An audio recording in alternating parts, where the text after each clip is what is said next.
Hey yo, boys and girls. We won yesterday. This is why I'm using this t-shirt. This jersey actually. Um, Today we're gonna talk about this guy. Mr. Eric Clapton. Uh, the first memories I have about Eric Clapton, the first time I heard his name, uh, it was because of his cover for Bob Marley's "I Shot the Sheriff." Okay, but this was a little bit underground. Of course, it was famous worldwide, but here in Salvador, it was a kind of underground information. Not Bob Marley, but Eric Clapton. He was like that for us.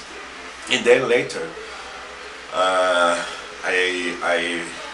discovered Cream, Derek and the Dominoes, uh, and I realized that the same guy from Cream was the guy for the acoustic, because Tears from Heaven, it was very famous in here too. And then I said, oh, it's the same guy.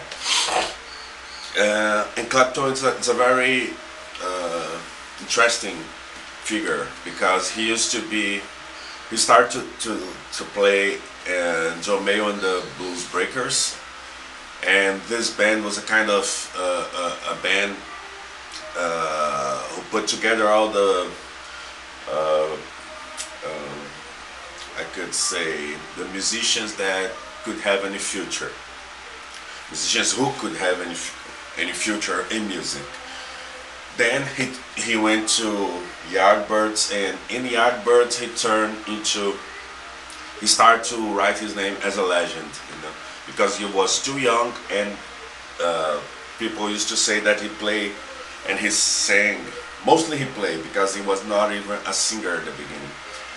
As a black man, because he could emulate some of his guitar idols, like Albert Collins, all these guys at that time. Of course, in this book, you're gonna read about his addiction to heroin, and also his relationship problems, because according to him, he went deep into the addiction of heroin because he fell in love. Everybody knows this story. He fell in love with George Harrison, the Beatle guitar player.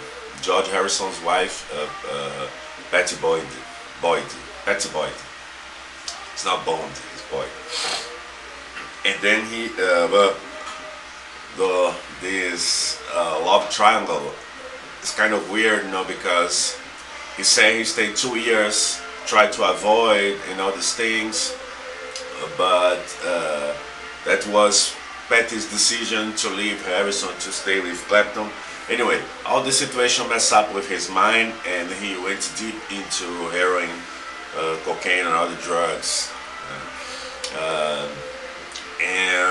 But of course, his music was affected by that.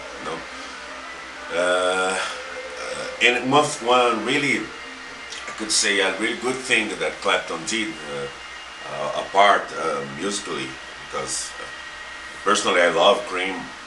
It's a guitar riff orientated band and one of the best. I love the three guys. And you can see that there's a documentary, Beware of Mr. Baker, talking about Ginger Baker, and there's a documentary about from BBC about Jack Bruce.